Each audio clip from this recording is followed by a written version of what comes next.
नमस्कार दर्शकों, मैं हूं ऐश्वर्या कपूर और आप देख रहे हैं मेरे साथ पूछता है भारत। शुरुआत ऐश्वर्या के एजेंडा से।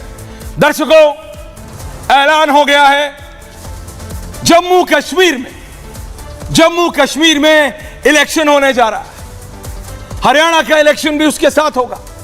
अभी 2024 के जनरल इलेक्शंस हुए थे और इतनी जल्दी एक और इलेक्शन, बहुत अच्छी खबर है जम्मू कश्मीर के बारे में। लेकिन जैसे ही जब इलेक्शन कमीशन या चीफ इलेक्शन कमिश्नर अनाउंस कर रहे थे, मेरे दिमाग में एक बात बार बार घूम रही थी कि क्या समय आ गया है for one nation one poll, one election one nation, एक देश एक इलेक्शन, जो भी आप उसको कहना चाहें, व्हाटएवर टर्म। क्योंकि यह बात सही है, कोई भी सरकार कैसे निर्णय लेगी, कोई हार्ड डिसीजंस कैसे लेगी जब हर समय इलेक्शन जीतना होगा। तो हर समय तो आप, चाहे रूलिंग हो चाहे ऑपोजिशन, चाहे बीजेपी हो चाहे कांग्रेस, कोई भी हो, हर समय तो आप रेवड़ियां ही बांटते रहेंगे। और कहीं आम आदमी पार्टी जिस राज्य में हो वहां आ जाए तो फिर तो क्या बात है। वादे थे पानी फ्री बिजली के, पहुंच गए जेल में फ्री दारू देते थे। तो ये तो इस देश की व्यथा है। लेकिन बात करते हैं जम्मू कश्मीर की। जम्मू कश्मीर में दर्शकों, चुनावी बिगुल बच गया है। परिसीमन से पहले मौजूदा विधानसभा कुल सीट 83 थी, कश्मीर में 46, जम्मू में 37। और आप मेरी बात समझिए कि परिसीमन के बाद सीटों का नया गणित, कुल सीटें 90 है, कश्मीर में 47 और जम्मू में 43 और इसमें पीओके की सीटें मिलाने पर 114 हो जाती हैं, जो कि पहले 107 होती। मैं इसलिए आपसे कह रहा हूं क्योंकि यह बहुत महत्वपूर्ण है। और जम्मू कश्मीर में जो एक समय बीजेपी एक प्लेयर भी नहीं थी, आज मैं आपको बीजेपी का 83 से लेके आज तक का, निर्मल सिंह जी मैं आपको बता रहा हूं, पूर्व मुख्यमंत्री मेरे साथ जुड़ेंगे। 1983 में जम्मू कश्मीर में बीजेपी का प्रदर्शन 0 था, 87 में 2, 96 में 8, 2002 में फिर 1 पे पहुंच गए, 2008 में 11 पे आए और 14 में 25। तो ये तो है बीजेपी का जम्मू कश्मीर का, ये जो मैं आपको बता रहा हूं, ये रिजल्ट। ये इसलिए बता रहा हूं क्योंकि एक समय पे बीजेपी प्लेयर भी नहीं थी और 2002 के दौरान वापस 1 सीट पे आ गई थी। लेकिन 8 में 11 जीती और फिर 14 में 25। ये नंबर्स की बात है, ये ग्राफिक्स अपने आप चलते रहेंगे साइड में दर्शकों। लेकिन जो एक बहुत बड़ी बात है वो है जम्मू कश्मीर में धारा 370 हटने के बाद ये पहली बार वहां की जनता वोट करने जा रही है। 2014 के रिजल्ट्स सबके सामने हैं। 2014 में क्या हुआ था ये आपको पता है, बीजेपी की कितनी सीटें आई थी ये सब हमने देखी है। लेकिन दर्शकों, वहां के नेता फारूक अब्दुल्ला, जो भी कुछ दिन पहले बांग्लादेश पे बोलने से बिल्कुल भी घबरा नहीं रहे थे, बोले हाँ हो सकता है जैसा बांग्लादेश में हुआ है भारत में, उनकी प्रतिक्रिया आई है कि जो पहला चरण 18 सितंबर को है जम्मू कश्मीर में, नतीजा 4 अक्टूबर को है। दूसरा चरण 25 सितंबर को है, नतीजा 4 अक्टूबर को है। तीसरा चरण 1 अक्टूबर और नतीजा जैसे मैंने कहा 4 अक्टूबर को है।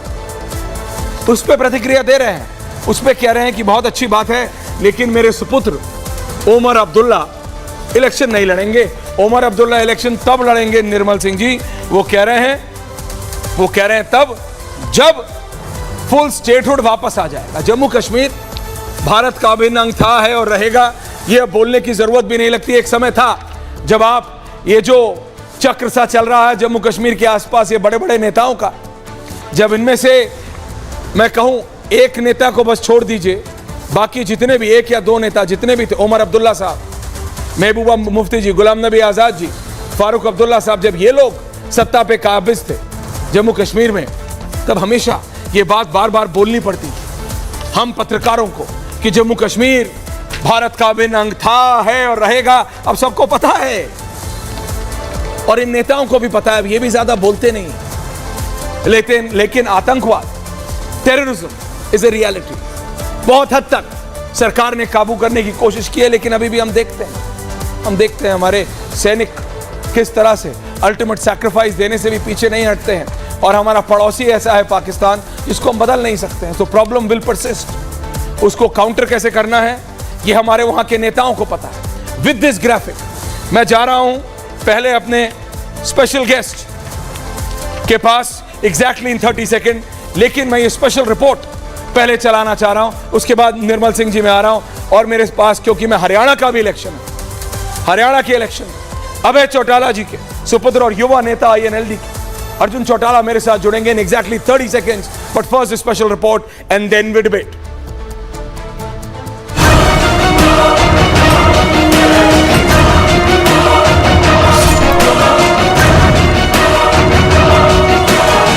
मुबारक दिन यह हुआ कि इलेक्शन कमीशन ने आज अनाउंस कर दिया है कि जम्मू कश्मीर में इलेक्शन होंगे और 3 फेजेस में होंगे। जम्मू कश्मीर के मतदाता 10 साल से इंतज़ार कर रहे हैं कि विधानसभा के इलेक्शन कब हो। हम इन इलेक्शनों का स्वागत करते हैं, चाहे देर से हुए, अभी तो हो गए।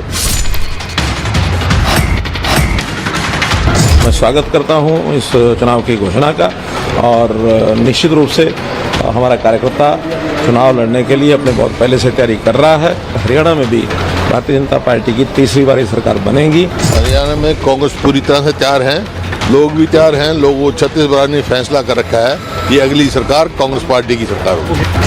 पूछता है भारत।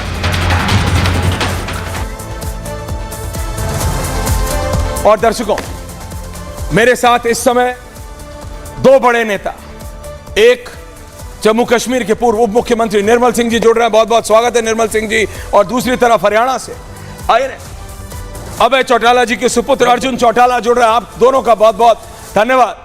अर्जुन जी, सिर्फ आपसे 1-1.5 मिनट आपको हल्का सा इंतजार करना पड़ेगा, आप गाड़ी में हैं। Thank you for joining in Republic पे बात करने के लिए। मैं पहले निर्मल सिंह जी के पास जा रहा हूं और फिर आपके पास आ रहा हूं। निर्मल सिंह जी, मी विद ग्राफिक्स। निर्मल सिंह जी, जम्मू कश्मीर में 10 साल बाद इलेक्शन हो रहा है, 90 सीटें हैं। भारतीय जनता पार्टी ने पिछले इलेक्शन में 14 में बहुत अच्छा प्रदर्शन किया था। फारूक अब्दुल्ला के मिक्स्ड रिएक्शंस आ रहे हैं। फारूक अब्दुल्ला कह रहे हैं ओनली मी एंड निर्मल सिंह जी। फारूक अब्दुल्ला कह रहे हैं मैं लड़ूंगा इलेक्शन, ओमर अब्दुल्ला नहीं लड़ेंगे। महबूबा मुफ्ती अभी तक मिक्स्ड, उनके पार्टी के रिएक्शन आए हैं, उनके नहीं। निर्मल सिंह जी, मैं आपका पहला रिएक्शन जानना चाह रहा हूं बीजेपी के नेता और प्रदेश के पूर्व उप मुख्यमंत्री के तौर पर। निर्मल सिंह जी।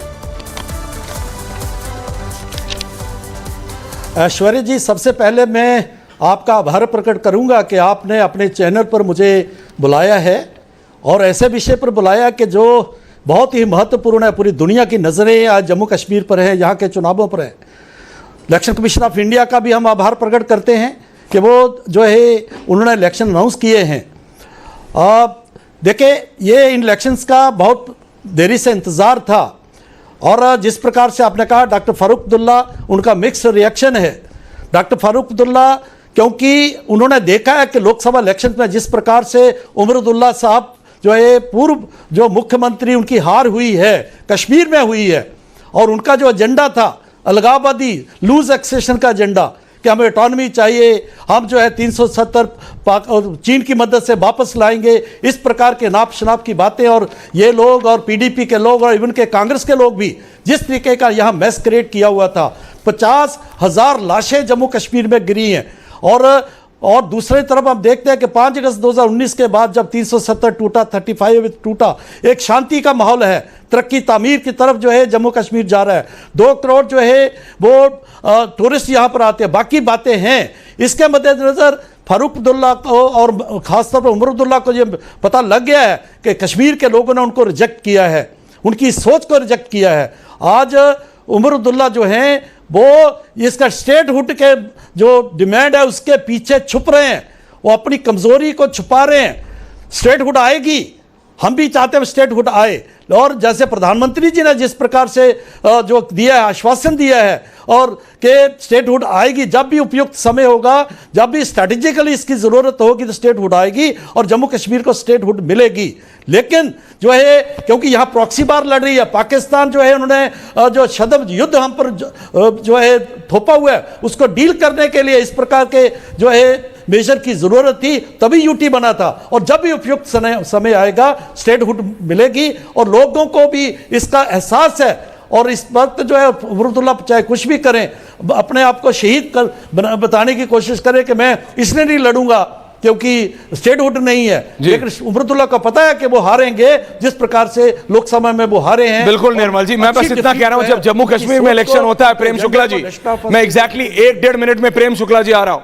विजय त्रिवेदी जी, ये रियलिटी है राहुल देव जी, जम्मू कश्मीर में जब इलेक्शन होता है तो इरिस्पेक्टिव जम्मू कश्मीर से लेकर कन्याकुमारी तक, और अर्जुन चौटाला जितना ध्यान आपका हरियाणा के इलेक्शन में होगा एज एन इंडियन, मैं बता रहा हूं जम्मू कश्मीर के इलेक्शन के रिजल्ट्स भी सब देखते हैं, लेकिन हरियाणा का इलेक्शन अर्जुन जी बहुत इंटरेस्टिंग है। हरियाणा का इलेक्शन इसलिए इंटरेस्टिंग है क्योंकि बीजेपी ने अपने सिटिंग सीएम को, 2 टाइम के सीएम को मूव करा। दिल्ली में उनको बहुत इंपॉर्टेंट 1 नहीं 2 मंत्रालय दिए। खट्टर जी को, एक ऐसे व्यक्ति को सीएम बनाया जो कोई बहुत पॉपुलर नहीं थे, कहा जाता है खट्टर जी के करीब थे इसलिए बना दिया। लेकिन आपकी पार्टी में, कहूं आपके परिवार में, Arjun ji, you are a young leader, but at the end of the day आखिरकार एक परिवार की पार्टी कही जाती है आपकी पार्टी भी, जो 2 अभय और अजय जी के अलग होने के बाद 2 अलग अलग पार्टीज हो गई। क्या आप अर्जुन चौटाला, क्या आपको लगता है कि हरियाणा की जनता आपको समर्थन देगी, या आपको लगता है कि बीजेपी से आप एक बार फिर मात खा जाएंगे? अभय जी से जब मेरी बात हो रही थी तो ही वाज सेइंग कि ऐश्वर्या तूने देखा है, इस बार मैं जीतने वाला हूं, इस बार मैंने जमीन पे पद यात्राएं की हैं और पद यात्राओं में बहुत समर्थन मिला, लेकिन 24 के जनरल इलेक्शन में तो ऐसा कुछ दिखा नहीं। अर्जुन जी, योर फर्स्ट रिएक्शन। देखिए जी, 24 का जो जनरल इलेक्शन है वो एक बहुत डिफरेंट इलेक्शन था। जो देश के अंदर जिस तरह का माहौल बना था, जिस तरह की बातें कही जा रही थी, आपने भी कवर किया होगा, एक बड़ा मुद्दा उस टाइम सेंटर के इलेक्शंस में था कि भाई कॉन्स्टिट्यूशन को खतरा है।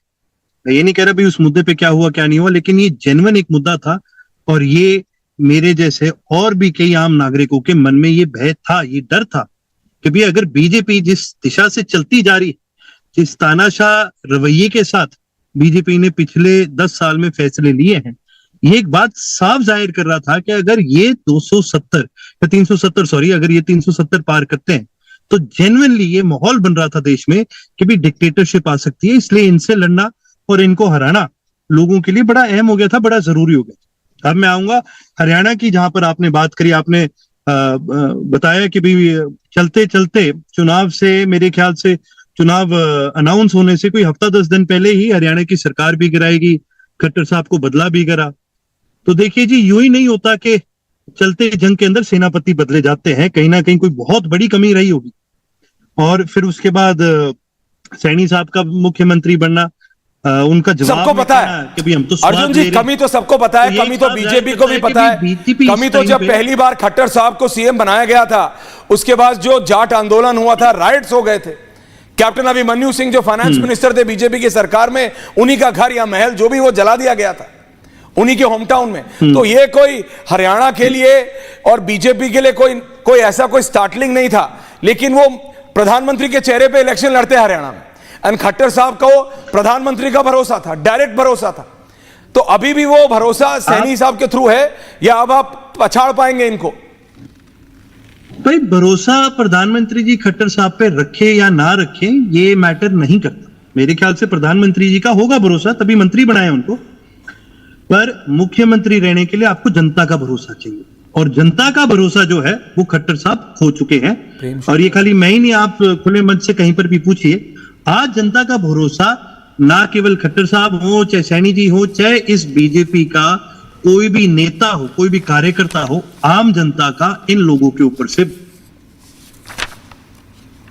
अगर अभी भी आप मेरी आवाज सुन पा रहे हैं तो लास्ट क्वेश्चन, से बिगड़ा सिर्फ मैं एक सवाल और आपसे पूछना चाह रहा हूं, क्योंकि नेटवर्क गड़बड़ है। बताना चाहूंगा भी हरियाणा के इतिहास में आज तक कभी भी इतने ऐसे कभी भी दंगे नहीं हुए जी। ये बीजेपी के आने के बाद हुआ, बीजेपी उसको हैंडल नहीं कर सकी, उसकी वजह से ये बढ़े।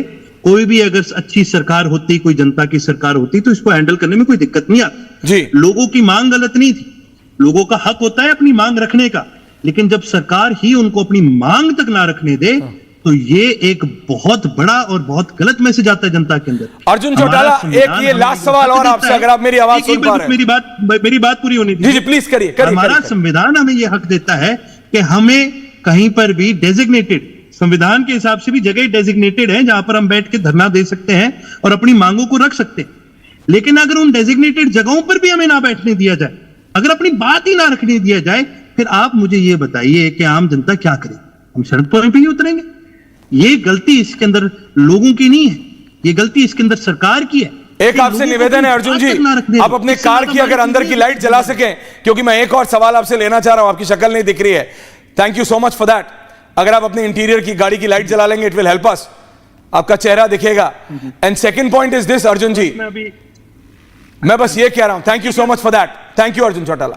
ये अर्जुन जी, ये हरियाणा में नेक्स्ट जनरेशन की भी लड़ाई बताई जा रही है, बीजेपी में नहीं लेकिन आपके परिवार के अंदर ही।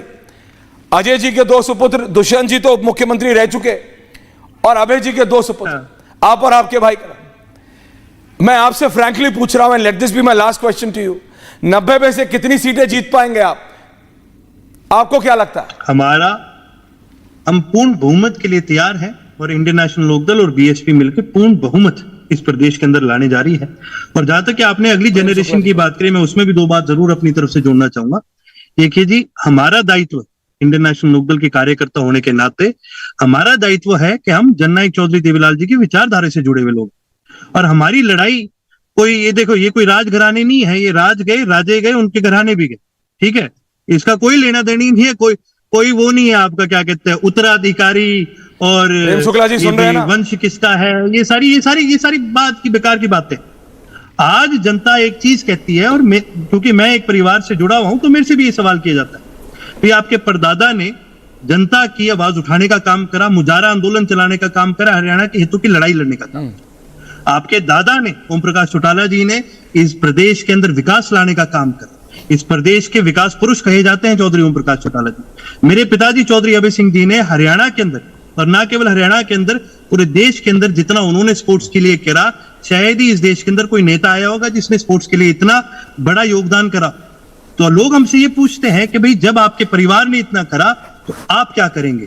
एक जिम्मेवारी हमारे ऊपर आती है, एक कार्यकर्ता होने के नाते, जननायक चौधरी देवीलाल जी की विचारधारा से जुड़े होने के नाते, खुद किसान होने के नाते, इस हरियाणा के नागरिक होने के नाते, और युवा होने के नाते, और उन सभी चीजों पर हम डट करके काम करने वाले लोग हैं। बिल्कुल आती है अर्जुन चौटाला जी, लेकिन जिस वन माय लास्ट क्वेश्चन, और जब आप अपने इलेक्शन कैंपेन में निकलेंगे मैं खुद आऊंगा, बट एक और सवाल, उन बाकी सारे कार्यकर्ताओं का क्या लास्ट नेम चौटाला होना जरूरी है नेता बनने के लिए आपकी पार्टी में? ये सवाल अभी बीजेपी के प्रवक्ता आएंगे, नेता आएंगे, वो बोलेंगे कि देखो हमने तो खट्टर साहब को सीएम बनाया, पर अभी अगर आप अभय चौटाला जी की पार्टी के लिए वोट करें तो कौन बनेंगे? अर्जुन या फिर उनके भाई?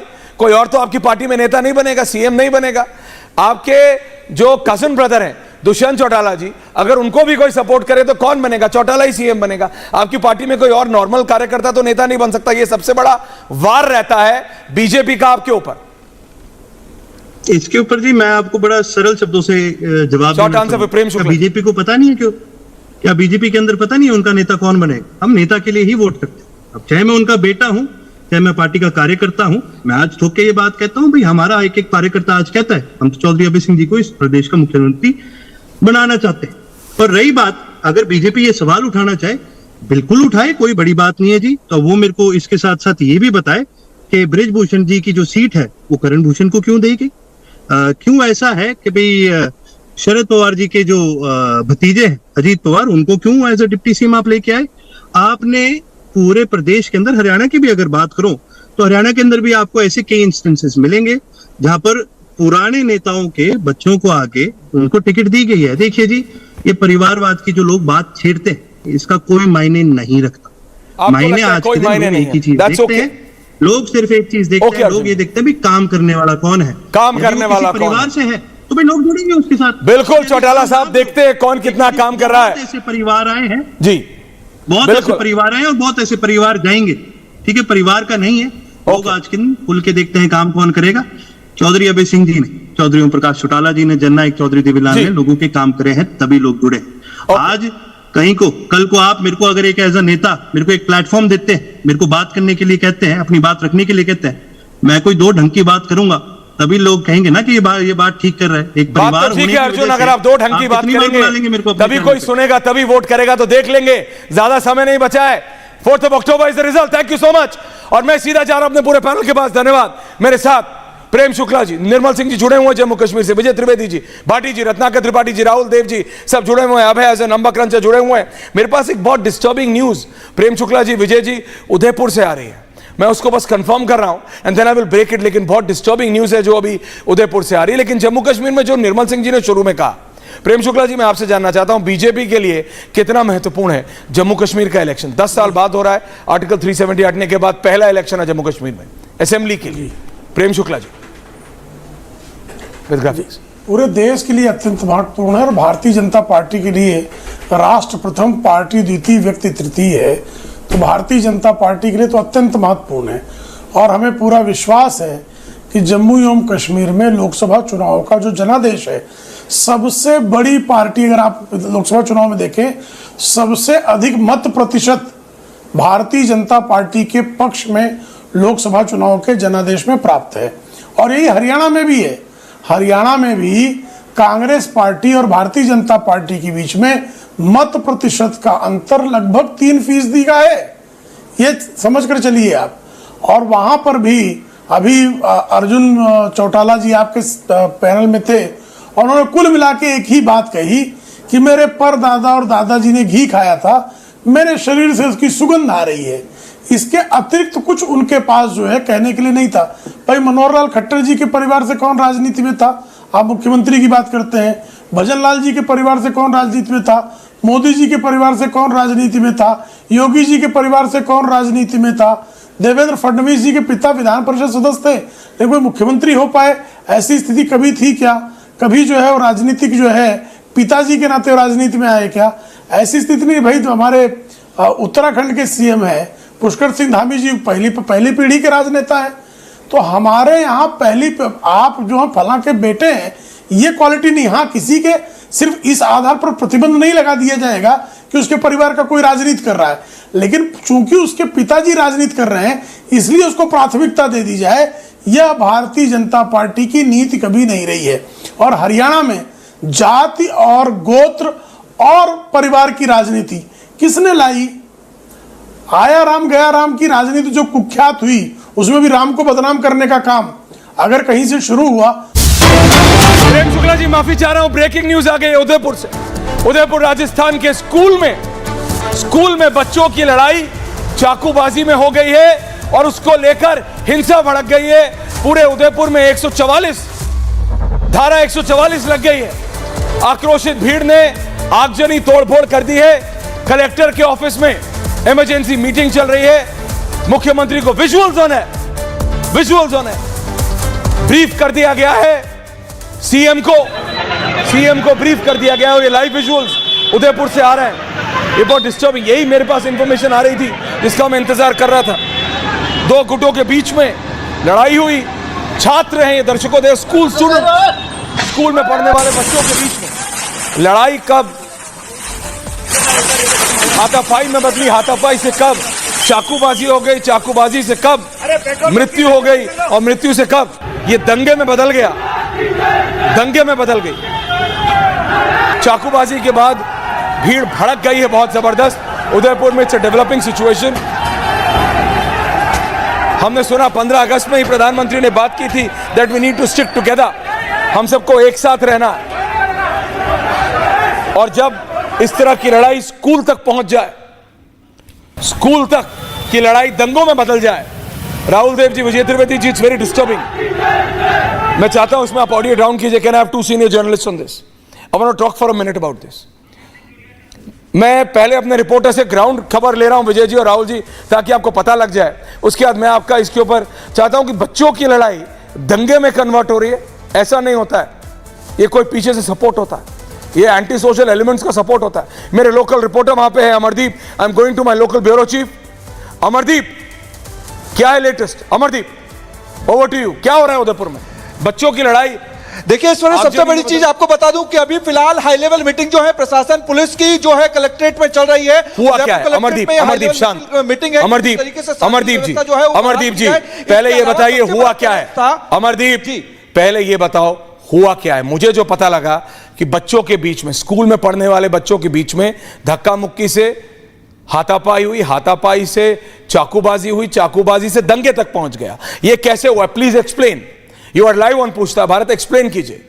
वरिष्ठ पत्रकार है, नेता है, सब सुन रहे हैं, बताइए हुआ आज 11 बजे की ये घटना थी। 11 बजे दो छात्रों के बीच में जो है झगड़ा होता है। 10th क्लास में पढ़ने वाले ये दोनों छात्र थे, दोनों अलग अलग समुदाय से आते हैं और सूरजपोल थाना इलाके की ये मतलब कि सिटी के बीच की घटना है और उदयपुर सिटी जो है उसको पीसफुल कहा जाता है, वहीं ये घटना हुई। स्कूली लड़ाई जो थी वो अचानक से इतना रूप ले लेगी कोई नहीं जानता था। अचानक से चाकूबाजी की घटना होती है और स्कूल में ही जब चाकू एक लड़के के ऊपर, एक छात्र पर लगातार वार होते हैं, उसके बाद उसे हॉस्पिटलाइज किया जाता है और अभी उसे आईसीयू में रखा हुआ है, डॉक्टर निगरानी बनाए हुए हैं। और उसके बाद जब अस्पताल में धीरे धीरे भीड़ बढ़नी शुरू होती है तो अचानक से वो भीड़ जो है वो सड़कों पर आती है और आगजनी करती है। प्रशासन जब तक कुछ समझ पाता, जब तक कुछ कंट्रोल कर पाता, तब तक 4 से 5 गाड़ियों में आग लगा दी गई थी। अलग अलग इलाकों में जो भीड़ थी वो निकल चुकी थी और उसके बाद प्रशासन के पास सबसे बड़ा चैलेंज ये था कि उस भीड़ को किसी तरीके से कंट्रोल किया जाए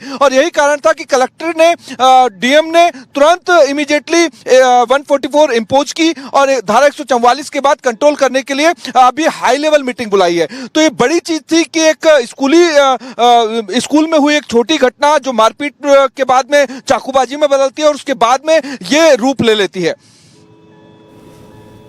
बिल्कुल। अब मैं विजय जी और राहुल देव जी के पास और विजय त्रिवेदी जी के पास जा रहा हूं। मैं दोनों के नाम मिक्स कर दिया। प्रेम शुक्ला जी मैं आ रहा हूं। विजय त्रिवेदी जी, मुझे बताया कि मैंने अभी बात की लोकल डीएम से, मैसेज पे मेरी बात हो रही थी, अभी सीएम ऑफिस से मेरी बात हो रही थी। वो कह रहे हैं एंटी सोशल एलिमेंट्स बच्चों की लड़ाई में घुस गए। ये 2 बच्चों की लड़ाई से भाटी जी, ये कब 2 धर्म विशेष के जातियों की लड़ाई हो गई, धर्म की लड़ाई हो गई, ये क्या हो रहा है? बच्चों की लड़ाई मतलब लड़ाई आपकी भी हुई होगी, मेरी भी हुई, हमारी नेक्स्ट जनरेशन की भी होती है, लेकिन दंगों में बदलती नहीं है सर। ऐसे स्कूलों में रोज होती हैं, बहस होती है, लड़ाई होती है, लेकिन दंगों में नहीं बदलती है ऐसे। विजय जी,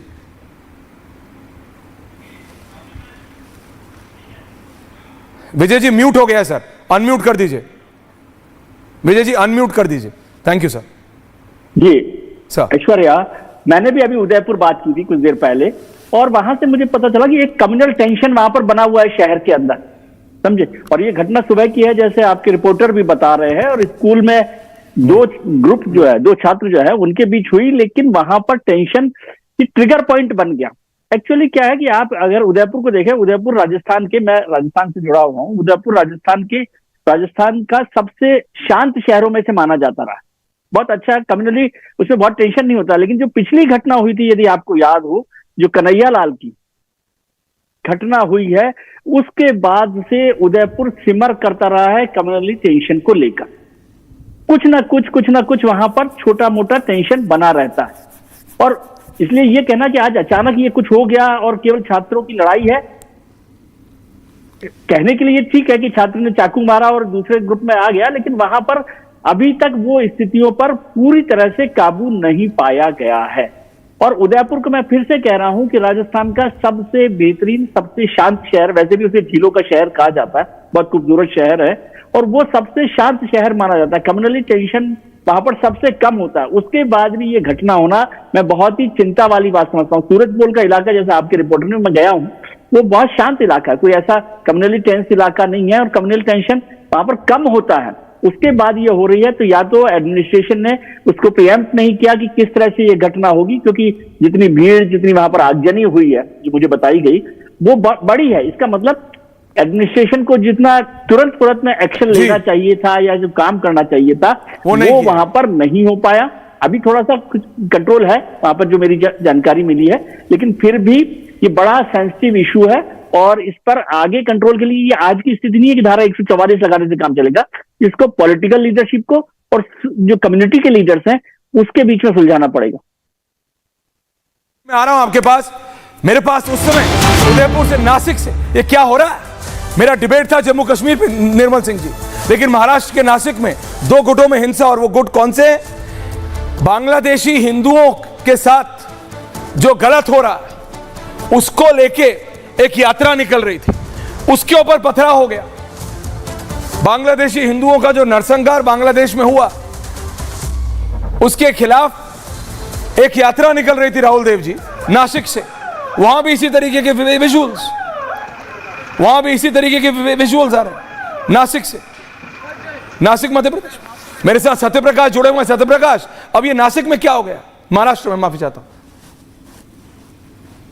सत्यप्रकाश, क्या हुआ नासिक? आज दोपहर को देखिए, आज दोपहर की घटना है जब नासिक में जो हिंदू संगठन थे, जिस तरह से बांग्लादेश में हिंदुओं को साथ अत्याचार हो रहा है, जिस तरह मारा पीटा जा रहा है, इसके विरोध में आज नासिक को बंद की घोषणा किया गया था और मोर्चा निकाल रहे थे। हिंदू सकल जो संस्था है, वो हिंदू सकल संस्था मोर्चा निकाल रहे थे। उसी समय जाते समय कुछ जो शरारती तत्व थे वो पथराव करते हैं, दोनों तरफ से पत्थरबाजी होती है, इसमें कई लोग घायल हुए हैं। मैं भाटी जी के पास भी आऊंगा। स्थिति है वो सामान्य है। पुलिस का कहना है कि उस समय जो ये घटना हुई, पथराव शुरू हुआ एक तरफ से, फिर दूसरी तरफ पथराव शुरू हुआ, दोनों सब तरफ से काफी देर तक पथराव हुआ, इसमें कई लोग घायल हुए हैं, लेकिन फिलहाल स्थिति अभी सामान्य हुई है, स्थिति अभी कंट्रोल में है। हिंदू संगठन ये थैंक यू सत्यप्रकाश।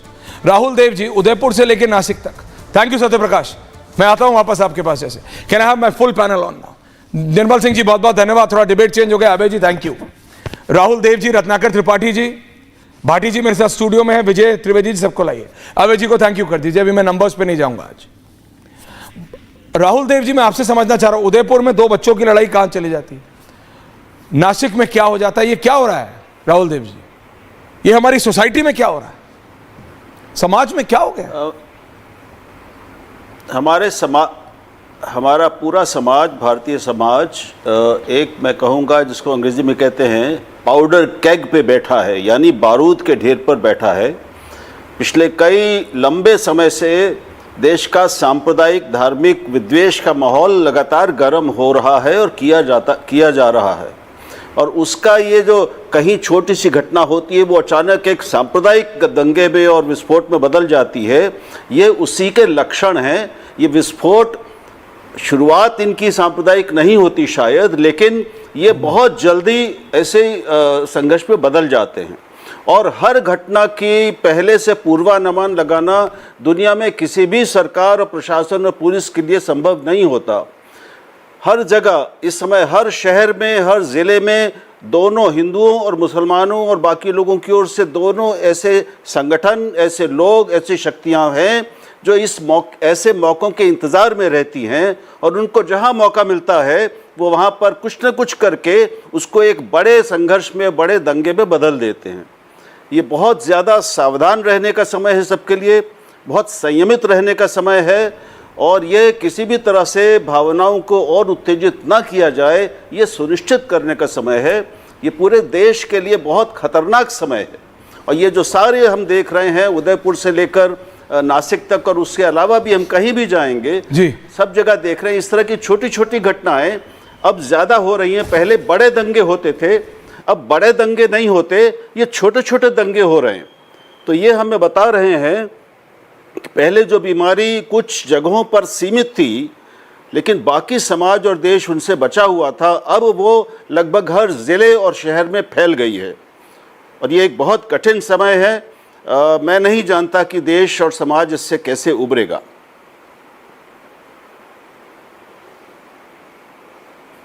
वहां नासिक, महाराष्ट्र। प्रेम शुक्ला जी, आपकी पार्टी की सरकार है दोनों प्रदेशों में। राहुल देव जी बोल रहे पूरे देश में ऐसी सिचुएशन है, लेकिन ये स्कूल के बच्चों की लड़ाई दंगे में बदल जाए, आगजनी हो जाए, चाकूबाजी हो जाए, किसी की मौत हो जाए और हिंदू मुसलमान के दंगा टाइप सिचुएशन हो जाए, ये क्या हो रहा है Prem Shukla ji? There is something wrong.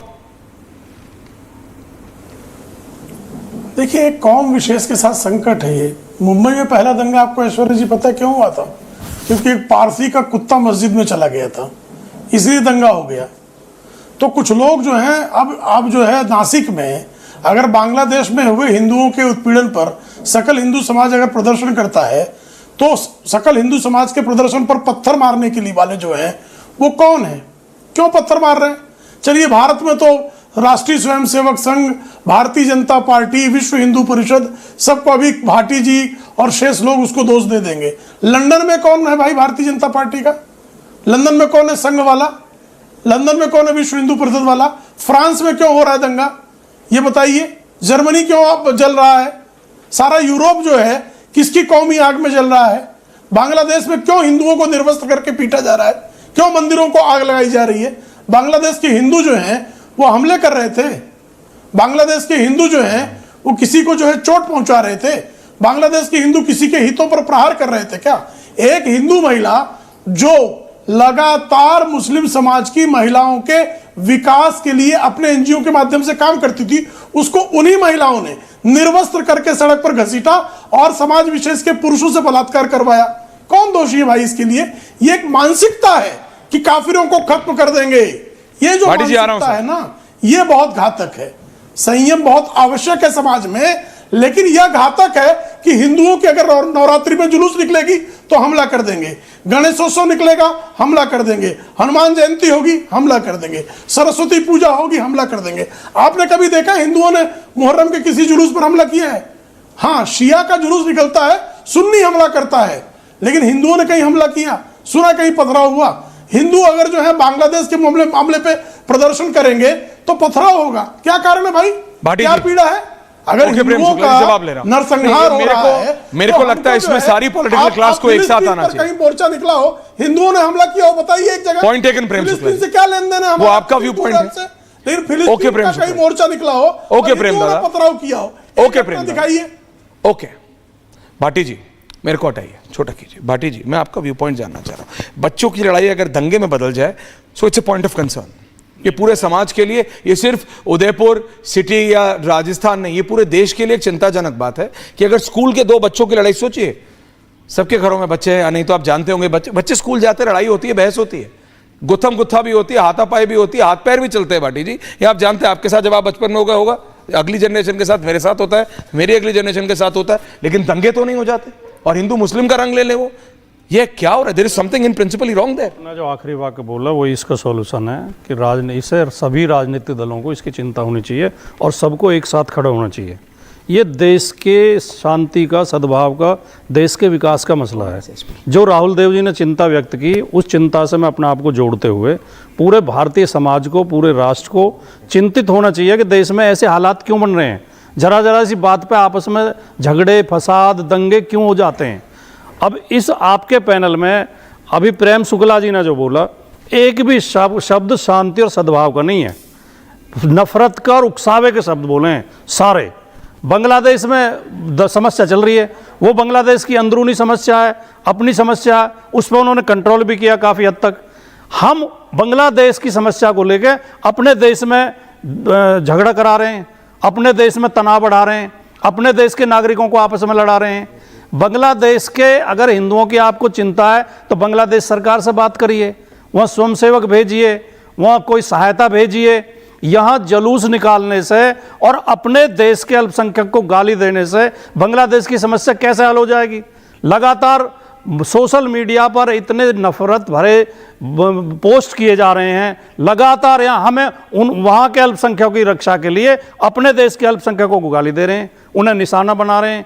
मैं बहुत ही जिम्मेदारी के साथ ऐश्वर्य जी ये कहना चाहता हूँ कि देश, जैसा कि राहुल देव जी ने कहा कि देश बारूद के ढेर पर बैठा है, लेकिन जिनकी जिम्मेदारी इस बारूद को शांत करने की है, वो इस बारूद पर पानी डालने के बजाय इसमें चिंगारी लगाने का काम कर रहे हैं। सबसे पहली जिम्मेदारी होती है सरकार की, शांति सद्भाव की। मुझे बांग्लादेश की घटनाओं पे वहाँ के कार्यवाहक प्रधानमंत्री मोहम्मद यूनुस ने जो बयान दिया, मुझे इतना अच्छा लगा, आपको भी शायद अच्छा लगा होगा। वो पहले मंदिर में गए, जो वहाँ का सबसे बड़ा मंदिर है ढाका का, और उन्होंने ये कहा कि या तो अल्पसंख्यकों पर हमले बंद कर दीजिए, शांति करिए, वरना मैं ये पद छोड़ के चला जाऊंगा। अगर हमारे अल्पसंख्यक भाइयों पर हमले होंगे, हिंसा होगी, तो मैं ये पद छोड़ दूंगा। हमारे देश के प्रधानमंत्री ने कभी कोई ऐसा बयान दिया है कि हमारे अल्पसंख्यकों को गाली गलौज मत कीजिए, उन्हें अपमानित मत कीजिए, उन्हें आरोपित मत कीजिए, उनके ऊपर हमले मत कीजिए? वो तो खुद उकसाते हैं। खैर, फिर वो राजनीतिक बात हो जाएगी। मैं कहना ये चाहता हूँ कि इसमें जिस तरह प्रेम शुक्ला जी ने शुरुआत की और आरोपित किया दूसरे पक्ष को, ऐसी भावना ना रख के आप सत्तारूढ़ पार्टी हैं, आपकी जिम्मेदारी सबसे ज़्यादा बनती है आपको सद्भाव की, प्रेम की। कल लाल किले की प्राचीर से माननीय मोदी जी कह रहे थे 2047 तक विकसित भारत बनाना है। सबको एक साथ रोजाना आपस में लड़ते रहेंगे, बच्चों की लड़ाई को दंगे का रूप दे देंगे? नहीं, ये दे दिया, बन पाएगा? नहीं, ऐसा अब आप ये बीजेपी पे क्यों ब्लेम कर रहे हैं? कर दिया बीजेपी को इसलिए कि बीजेपी की सरकार है। सबसे पहले ये आप बोल सकते हैं, सरकार जिम्मेदारी उनकी। सद्भाव की, प्रेम की बात तो करें, एकता की बात तो करें। ओके, ये खुद उकसाने की बात करते हैं। Quick interjection Prem ji, quick कोई काउंटर, फिर मैं रत्नाकर जी के पास आ रहा हूं। राहुल देव जी, विजय जी आ रहा हूं। हाँ नहीं सद्भाव जी, नहीं, सद्भाव की बात यह होती है कि मुजफ्फरनगर में दंगा होता है और आजम खां बैठकर दंगाइयों को छुड़ाते हैं और मुजफ्फरनगर में सिर्फ मुसलमानों को जो है आप राहत पहुंचाते हैं, हिंदुओं को राहत नहीं पहुंचाई जाती है। ये सद्भावना का तरीका है, ये सद्भावना का तरीका है कि हिंदू जो है यहाँ पर बांग्लादेश जो विदेश हो गया और गाजा इनका देश हो गया। गाजा में फिलिस्तीन के झंडे लेके लोग निकले, गाजा के सपोर्ट में अखिलेश यादव को पीड़ा हो और गाजा के सपोर्ट में तालिबान बनाने की धमकी, तालिबान का नीति अपनाने की धमकियां दी जाए, लेकिन बांग्लादेश में हिंदू मर रहा है, ये तो बाहरी मामला है जी, इसमें क्यों पीड़ा हो रहा है? फिर गाजा पर क्यों चिल्लाते हैं, फिर फिलिस्तीन पे क्यों चिल्लाते हैं, फिर अफगानिस्तान पे जब अमेरिका बम बरसाता है तो समाजवादी पार्टी के तमाम लोग पेप्सी और थम्सअप का बहिष्कार करने की बातें करते थे। याद है मुझे अबू हाशिम आजमी क्या क्या हरकतें कर रहे थे। तो इनको जो है हिंदुओं की हत्याएं हो जाए, नरसंहार कर दिया जाए, लेकिन शांति और सद्भाव की हमने बात करनी चाहिए, निश्चित करनी चाहिए।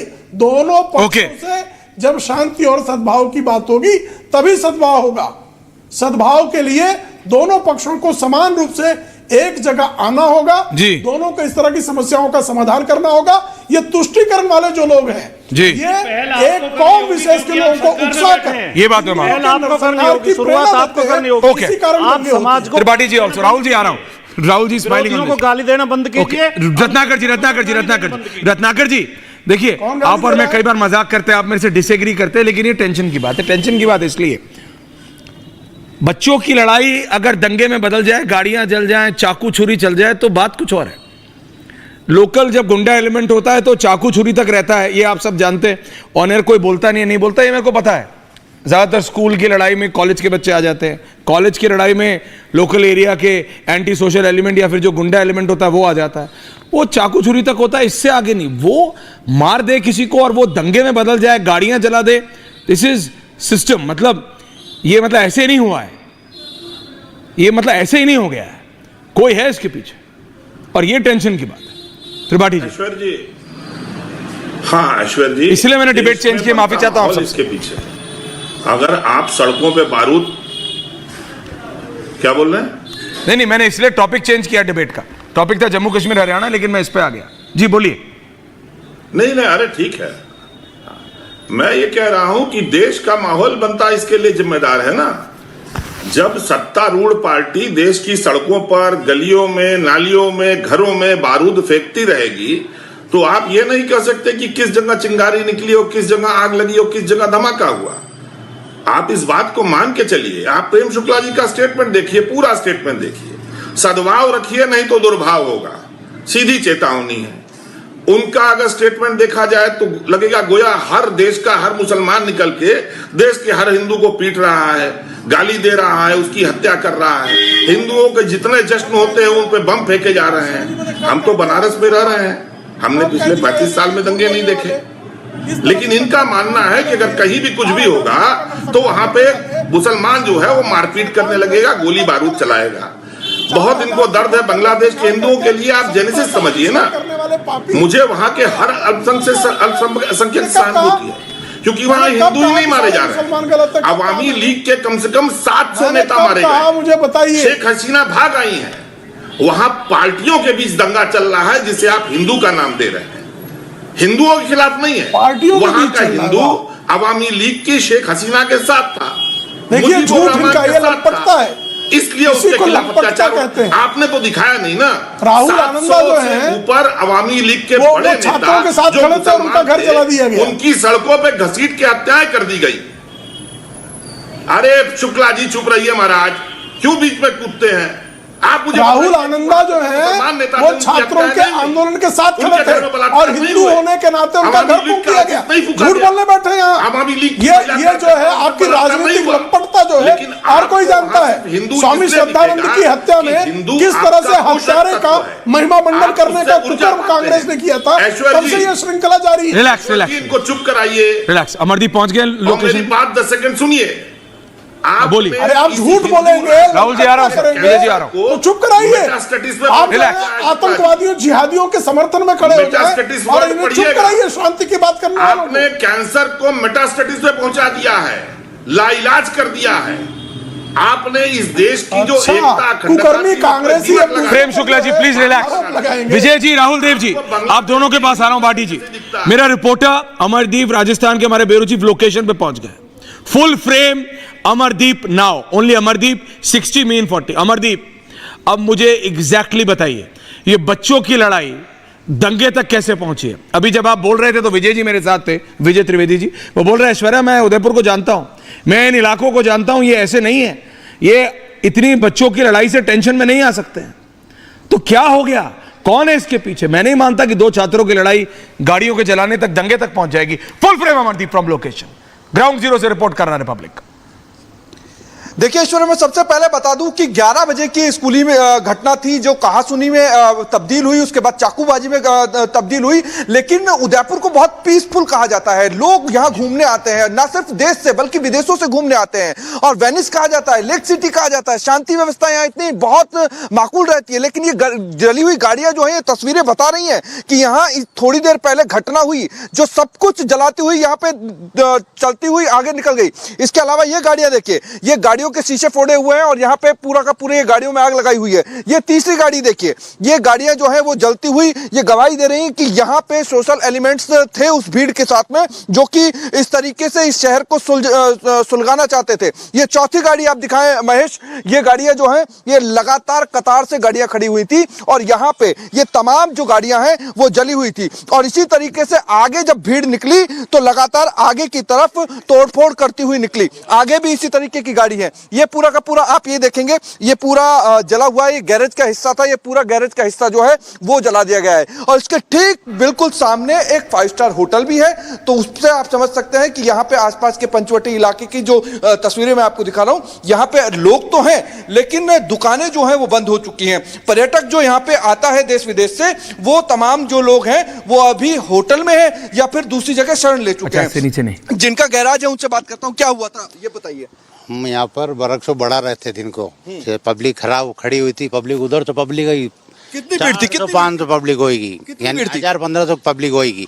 उधर से दौड़ा आए इधर और आके सिर्फ उन्होंने मेरे वर्कशॉप के यहाँ पे टारगेट बनाया और वर्कशॉप बस बढ़ा ही रहे थे और बढ़ाने लगे जैसे, और उन्होंने उनके ऊपर विजय जी प्लीज सुनिए, मैं आ रहा हूं आपके पास। उन्होंने गलत नाम बताया मेरे वर्कशॉप वालों ने, वो गलत नाम बताया और वो भाग गए यहाँ से। और उसके बाद वो पीछे दौड़े 2-3 जने, फिर उन्होंने यहाँ पे गैरेज के अंदर पेट्रोल छिड़क के और आग लगा दी। पेट्रोल छिड़का? पेट्रोल? हाँ, उनके हाथ में पेट्रोल की बोतलें थी। आपने देखा? हाँ, गाड़ियों के अंदर पेट्रोल था उनके। आपके सामने इन गाड़ियों को आग लगाई? हाँ, मैं नहीं था, मैं वो गाड़ी ट्रायल करने गया हुआ था। अच्छा, तो आपके वर्कर्स ने आपको? हाँ, वर्कशॉप। क्या हुआ था अंकल यहाँ पे, ये बताइए। सर भीड़ आई थी और उस समय हम तो उधर खड़े थे, हम दौड़ के आए इधर जितने, क्योंकि वो फर्स्ट वाली गाड़ी वो मेरी है। हाँ। गाड़ी का काम, गाड़ी आपकी जो गाड़ी है, टैक्सी नंबर गाड़ी है सर। वो इनकी गाड़ी है? आगे से आप फ्रंट से देखिए, टैक्सी नंबर गाड़ी है, तो उसका काम इनके यहाँ होना था। काम कराने के लिए आप आए? जी, तो गाड़ी खड़ी थी यहाँ पे जी, तो उसका गाड़ी का काम कराने के लिए हम आए थे यहाँ पे, और हम उधर चाय के उधर गए थे। तो उसके दरमियान जितने ये भीड़ और हल्ला हुआ और एकदम आग लगी, तो हम दौड़ के आए फिर इधर। तो चाकूबाजी की एक छोटी सी घटना स्कूल में जो घटना हुई, उसका इतना बड़ा रूप यहाँ पे उदयपुर में? सर अब यही तो पता नहीं है कि देखो लड़का कौन था, वो कौन था, और उसको आपस का उनका स्कूल का मैटर था, और वो लेके पूरा उदयपुर जो आज बंद है पूरा, भाई किसी विशेष बजे तक। ऐश्वर्या आपको बता दूं, ये शहर जो है 12-1 बजे तक बहुत पीसफुली इसी तरीके से एकदम, और जिस इलाके में मैं हूं वो सुखाड़िया सर्किल हो, पंचवटी सर्किल हो, ये बिल्कुल मैं विजय जी शहर के, मैं आपको बात बता रहा हूं। अमरदीप आप अपने अमरदीप अपने वीडियो जर्नलिस्ट से बोलिए लाइव फ्रेम रखेगा, लाइव फ्रेम रखेगा। आप अभी हट जाइए, आप अपने वीडियो जर्नलिस्ट को बोलिए लाइव फ्रेम दिखाता रहे। मैं विजय जी से पूछ रहा हूं, लाइव फ्रेम वो गाड़ियां, विजय जी इन्होंने एग्जैक्टली उस लोकेशन पे पहुंच गया रिपब्लिक, सामने 5 स्टार होटल है, अमरदीप अभी दिखा रहे हैं, लोग अपनी गाड़ी सर्विस कराने आए थे, जली हुई है गाड़ी। उदयपुर में तो ऐसी घटना नहीं होती, आप बता रहे थे, अभी देखिए क्या हो रहा है, ये क्या हो रहा है।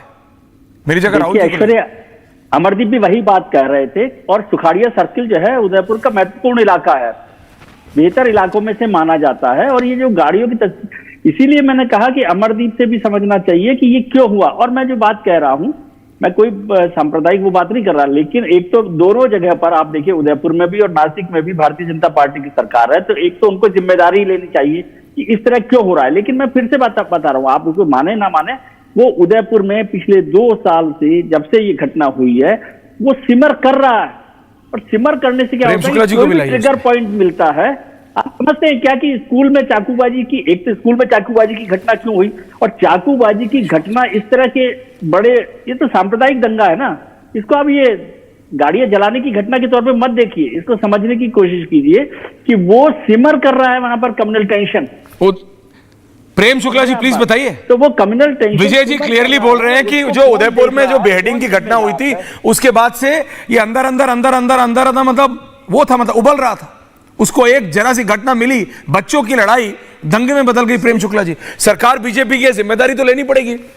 प्रेम जी। ऐश्वर्य जी भाई सर, ऐश्वर्य जी निश्चित तौर पर हमारी जिम्मेदारी है और हम शांत और संयम कराने के लिए हर संभव प्रयास करते हैं, लेकिन आप मुझे बताइए, सर तन से जुदा करके कन्हैया लाल की हत्या किसने की? ये नारा लगा के क्यों नारा लगाया?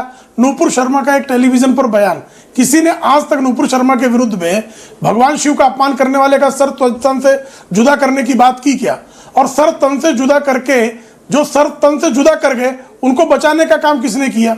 और उनके साथ खड़े कौन होते हैं? सर तन से जुदा ब्रिगेड के साथ जब आप खड़े होंगे तो सामने वालों में प्रतिक्रिया होनी स्वाभाविक है, सुलगना स्वाभाविक है। हालांकि हर किसी को संविधान के दायरे में कानून की रक्षा करना हर नागरिक का दायित्व है, लेकिन जो लोग लगातार एक कौम विशेष के तुष्टीकरण के चक्कर में बहुसंख्यक समाज को निशाना बनाना अपना धर्म समझते हैं, वो इस देश में दंगे की आग लगा रहे हैं, वो बारूद फैला रहे हैं। राहुल देव जी, राहुल देव जी करके राहुल देव जी एंडिंग लोगों को रक्षा करते हैं, वो निश्चित राहुल देव जी एंडिंग कमेंट। एक second Karima, please don't disturb in the middle.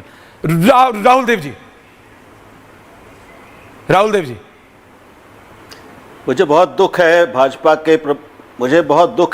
के प्रवक्ता की ये बातें सुनकर। उन्होंने इस पूरी बातचीत में एक शब्द भी शांति कायम करने का नहीं किया है, कहा है। उन्होंने सद्भाव पैदा हो, लोगों में आपसी समझ पैदा हो, आपसी मनमुटाव और घृणा कम हो, इसका एक शब्द भी नहीं बोला है। वो लगातार केवल मुसलमानों को और इस्लाम को सारी दुनिया में हिंसक, दंगाई और सारे बुराइयों की खान बताने पे ही लगातार लगे हुए हैं। अब भी वो यही कर रहे हैं। उनको ना तो शर्म है, ना इस बात की चिंता है कि उनकी बातों का पूरे बाकी लोगों पर क्या असर होगा। अरे बेशर्मी आप कर रहे हैं राहुल देव जी, बेशर्मी आप कर रहे हैं।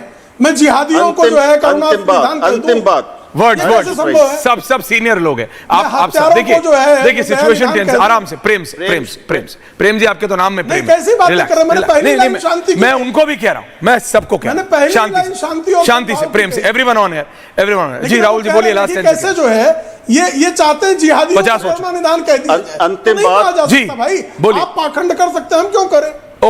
ओके राहुल जी बोलिए, 10 सेकेंड्स। मैं आदरणीय प्रेम शुक्ला जी पे कोई टिप्पणी नहीं करना चाहता और इसलिए उसको छोड़ रहा हूँ।